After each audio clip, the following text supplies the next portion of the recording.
L'acte de fusion de la colonie du Nord Nigeria et du Sud du Nigeria, laquelle a donné naissance au Nigeria en 1914, est depuis plusieurs années examiné avec attention et critiqué par toute une série de groupes ethniques, lesquels s'estiment lésés, ainsi que par des observateurs politiques nigérians qui considèrent la fusion comme un mariage entre partenaires réticents. Et tout cela se décline à travers des mouvements séparatistes qui affirment que leur région est marginalisée ou sous-développée. Les différents gouvernements nigérians successifs ont tenté depuis de nombreuses années d'organiser des conférences nationales visant à promouvoir le dialogue et l'unité du Nigeria. Professeur Banji Akintoye, bonjour. Pouvez-vous vous présenter ainsi que votre mouvement? Yeah, my name is Banji Akintoye, Professor Banji Akintoye. Je m'appelle Banji Akintoye, professeur Banji Akintoye. Je suis un ancien sénateur de la République fédérale du Nigeria. Je suis le leader de la lutte du peuple Yoruba pour l'autodétermination, qui signifie souveraineté et indépendance vis-à-vis du Nigeria. Pourquoi appelez-vous à l'autodétermination du peuple Yoruba? Parce que le Nigeria est devenu une maison de la mort pour ses nombreuses populations. Tout cela a commencé à l'indépendance. Jusqu'à l'indépendance, cela allait plus ou moins bien. Par exemple, nous, en pays Yoruba, nous étions une des régions qui se modernisait le plus rapidement en Afrique et pas simplement au Nigeria. Nous étions les premiers à avoir mis en place l'éducation scolaire gratuite pour les enfants, les premiers à développer des zones industrielles, les premiers à créer une accumulation de capitaux pour les investissements avec des holdings dans l'industrie, les banques, l'immobilier. Nous étions les premiers à avoir mis en place une chaîne de télévision sur le continent africain, bien avant de nombreux pays européens. Nous étions prêts pour l'indépendance. Et c'était ce que notre peuple voulait. Mais l'indépendance est arrivée et les Britanniques prirent la décision de tout manipuler et de remettre le Nigeria dans les mains de personnes qui n'avaient aucune connaissance de ce développement moderne. Jusqu'il y a encore 2 ans, et il convient de préciser que ces personnes, le groupe en question et le groupe Fulani, étaient considérés comme le groupe le plus amical pour les Britanniques. Car selon les Anglais, il s'agissait de ceux les plus faciles à manipuler. Et ils pourraient obtenir de ce groupe ce qu'ils veulent, une fois que le Nigeria aurait son indépendance. Les Britanniques ont tout manipulé. La constitution, les frontières régionales, les superficies des régions, le recensement de 1959, les élections, pour s'assurer que ces personnes soient ceux qui dirigent le Nigeria. Et naturellement, lorsque vous avez une situation comme celle-ci, où des personnes qui ne sont pas lettrées dirigent un État comme le Nigeria avec une très grande nation Yoruba très modernisée, les plus instruits sur le continent africain. Vous avez également un autre groupe important appelé les Igbo, très dynamique, ayant un désir de modernisation. Par conséquent, ces personnes qui ne souhaitent pas l'éducation devaient forcément trouver des mécanismes pour manipuler les choses afin de faire en sorte que les 2 autres communautés ne se développent pas. C'est ce qui se passe depuis l'indépendance. Leur manière de diriger est de rabaisser les autres. 2 ans après l'indépendance, un état d'urgence a été décrété sur la région ouest du Nigeria, où vivent les Yoruba. Un administrateur a été imposé par le gouvernement fédéral et l'esprit de la fédération a commencé à être détruit. Et ce, afin de contrôler la vie des populations, afin de les rabaisser. Paupériser pour pouvoir contrôler. Ce sont les principes de leur gouvernance. Quels moyens votre mouvement utilise pour atteindre l'autodétermination? Nous sommes un mouvement d'autodétermination conformément au droit international, à la Charte des Nations Unies de 1948 et à la Déclaration des Nations Unies de 2007 sur les populations autochtones, à la Charte africaine sur les droits des individus et des peuples. Tous ces instruments signalent que le droit à l'autodétermination est un droit inaliénable de tout groupe ethnique sur Terre. C'est ce que nous faisons, essayons de disposer des droits que le droit international consacre comme étant nos droits. Comment cela se décline-t-il exactement? Nous le faisons pacifiquement. Nous l'avons annoncé dès le début que nous allons agir pacifiquement. Nous sommes un grand peuple très civilisé qui comprend qu'il ne sert à rien à avoir recours à la violence. Nous avons fait comprendre à notre jeunesse, une des plus instruites en Afrique, qu'il ne fallait pas qu'elle ait recours à la violence. Vous savez que les jeunes aiment souvent utiliser des moyens violents et nous les avons implorés, sensibilisés et ils ont accepté. Le résultat est que tout cela est pacifique et nous avons pu tenir de très larges rassemblements sans violence, sans confrontation avec la police. Si vous êtes quelque part et que la police vous informe que vous ne pouvez pas vous réunir à ce point précis, demandez-lui qu'elle vous indique où vous pouvez vous réunir. Par exemple, la première manifestation à Ibadan devait se tenir devant un des endroits les plus célèbres de la ville. Comment cela s'est-il passé? Quand nos militants sont arrivés là-bas, le matin, la police et l'armée avaient pris le contrôle de la zone et leur ont signifié qu'ils ne pouvaient pas manifester à cet endroit. Les militants ont alors demandé à la police d'indiquer où ils pouvaient manifester conformément à leurs droits et il leur a été signifié de manifester à tel endroit en face du marché. Cela fut une décision divine du policier car les gens du marché sont joints à la marche. Environ 1 200 000 personnes ont participé à la manifestation. 2 semaines plus tard, après Ibadan, une autre manifestation a eu lieu à Abeokuta, qui a été encore plus importante que celle d'Ibadan, avec près de 2 millions de personnes. 2 semaines après, une autre manifestation s'est tenue à Oshogbo, qui est encore plus massive que celle d'Abeokuta. Après cela, nous sommes rendus à Akoué, et le rallye était encore plus large que celui d'Oshogbo. La dernière manifestation a eu lieu à Ado-Ekiti, à l'est du pays Yoruba, et cela a battu tous les records. 3,1 millions de personnes ont participé à l'événement. C'est le rassemblement le plus important de l'histoire du Nigeria dans une seule ville. Et il est important de préciser que dans chacune de ces manifestations, aucune violence ne fut enregistrée, aucun blessé, aucune confrontation avec la police. C'est la nature de notre mouvement. Nous aimons faire les choses sans violence. Nous respectons tous les groupes. Il y a des hommes politiques parmi nous, nous les respectons. C'est leur droit. Nous sommes en train de construire un État qui sera un des plus démocratiques au monde. Donc nous ne devons pas commencer à forcer les gens à faire ce que nous voulons. S'ils veulent faire de la politique au Nigeria, laissons-les pour le moment. Le temps viendra où ils reconnaîtront que c'est une voie sans issue. Pourquoi recherchez-vous l'indépendance et non l'autonomie régionale dans le cadre de la République fédérale du Nigeria? Quand tout cela a commencé, nos devanciers, nos pères, nous les Yoruba avons comme dirigeants chef Obafemi Awolowo. Il était un des architectes de la notion de fédération. C'est ce sur quoi nos dirigeants sont entendus avant l'indépendance. Quand le fédéralisme a commencé à être détruit au Nigeria, de nombreuses personnes ont commencé à demander la restructuration. Retournons aux origines. Le fédéralisme. Nous étions tous impliqués. J'ai personnellement écrit plus de 140 articles dans les journaux, lesquels faisaient la promotion du fédéralisme. Les avantages de vivre dans une fédération. Ce que nous avons obtenu dans le passé et comment le mettre en œuvre.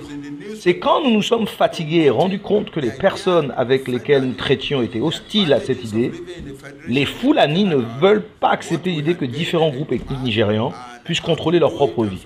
Leur vie doit être contrôlée par le gouvernement fédéral, contrôlée par les Fulani. Ceux qui pensent que la restructuration, le fédéralisme ou le régionalisme vont revenir au Nigeria se méprennent. Nous, les Yoruba, en avons assez car la centralisation excessive est en train de détruire le Nigeria. Les standards au niveau de l'éducation s'effondrent car ceux qui dirigent le Nigeria ne veulent pas d'éducation. Les universités sont en ruine, les écoles primaires et secondaires deviennent des ghettos. Ce n'est pas un hasard car cela se produit dans le cadre d'une politique qui est pensée. Pourquoi pensez-vous qu'ils font cela? Parce qu'ils veulent contrôler un peuple qui les dépasse, qui est plus instruit qu'eux. Le pouvoir est entre leurs mains. Ils utilisent le pouvoir pour rabaisser les autres. C'est la seule logique. C'est la seule chose logique qu'ils peuvent faire. Ils ne peuvent pas permettre un régime démocratique où tout le monde est libre de faire ce qu'il veut et des élections sont tenues. Ils ne peuvent accepter cela car cela signifie qu'ils perdraient le pouvoir et ils ne veulent pas perdre le pouvoir. L'idée est de paupériser les populations et de détruire leur système éducatif. Lorsque j'étais sénateur, j'ai eu des collègues Fulani qui m'ont dit que votre système éducatif, nous allons le détruire. Et ils y sont parvenus. Ce qui fait que les centaines de milliers de jeunes diplômés des collèges, universités et polytechniques en pays Yoruba n'arrivent pas à trouver d'emploi. Une partie importante d'entre eux fuit le pays. Ce qu'ils tentent de faire en pays Yoruba est d'obtenir une masse d'Almagiri, comme dans le nord du pays, qui n'est pas éduquée. Que signifie Almagiri? Almagiri, ce sont des personnes pauvres, sans instruction, sans connaissance, se promenant dans la rue en mendiant. C'est ce qu'ils veulent faire de nos jeunes. Cela ne se passera pas ainsi. Une grande partie des jeunes ont fui le pays. Ils sont très utiles pour leurs employeurs dans les pays où ils ont immigré.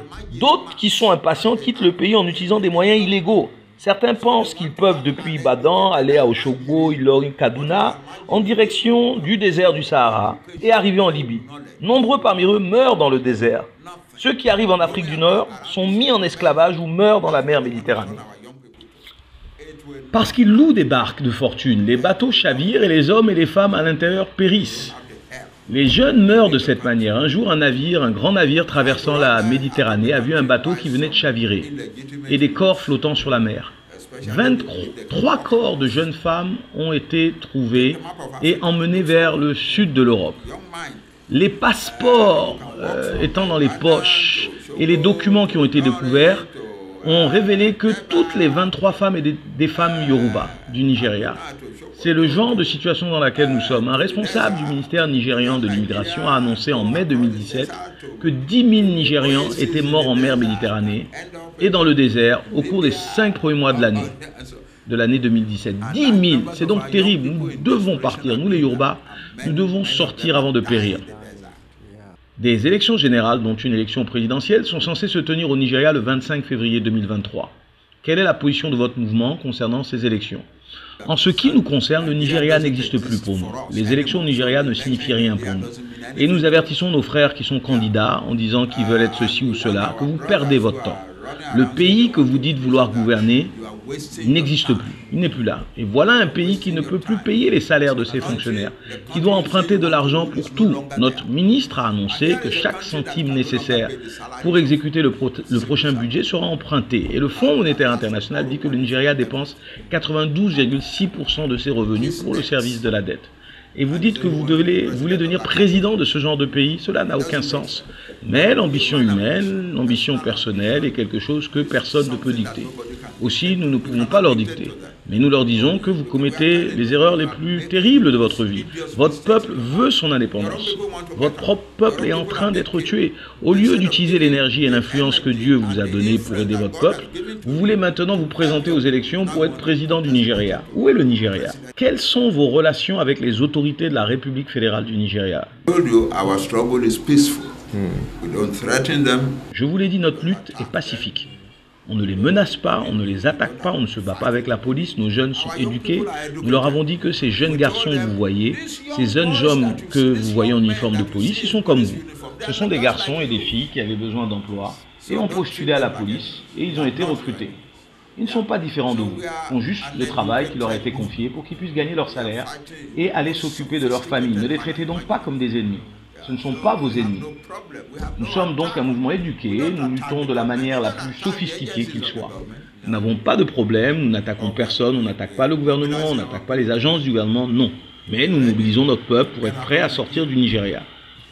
Le 21 juillet 1964, lors de la conférence des chefs d'État et de gouvernement de l'Organisation de l'Unité africaine tenue au Caire, il a été décidé du principe de l'intangibilité des frontières en Afrique. D'un point de vue pratique, cet impératif concerne d'une part toute revendication territoriale venant d'un autre État, et d'autre part tout mouvement sécessionniste venant de l'intérieur, de nature à mettre en cause les frontières issues des indépendances. Étant donné l'existence de ce sacro-saint principe de relations internationales, ne pensez-vous pas que votre mouvement fragilise gravement l'unité africaine?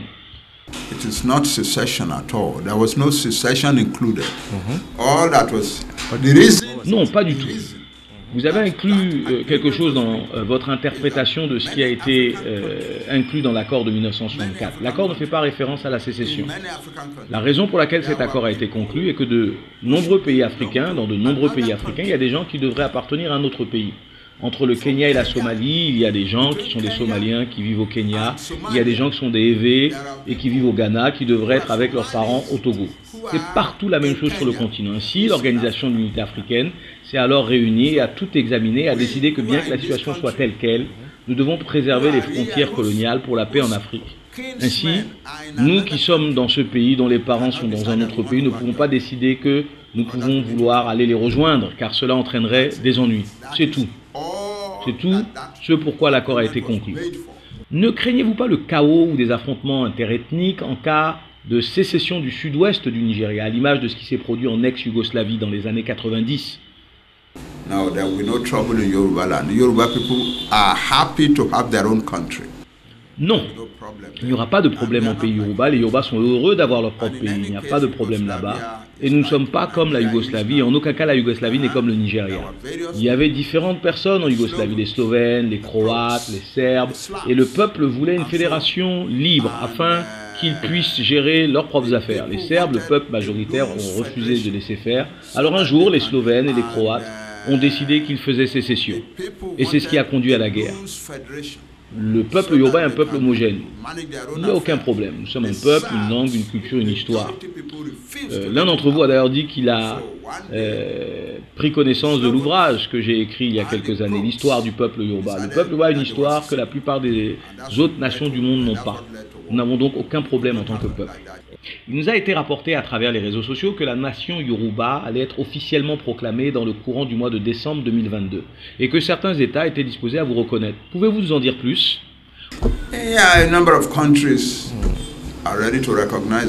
Oui, un certain nombre de pays est disposé à nous reconnaître.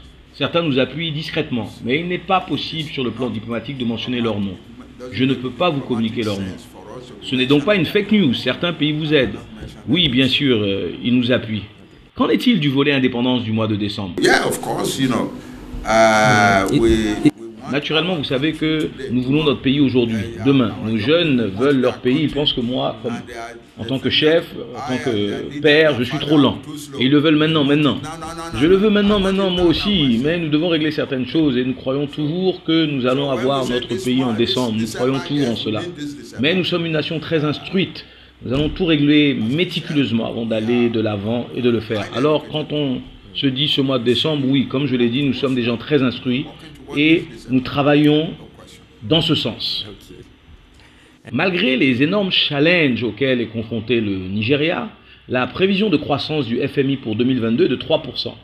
Et des investisseurs du monde entier continuent à être très actifs dans le pays. Ne pensez-vous pas que votre mouvement d'autodétermination gêne d'innombrables intérêts économiques?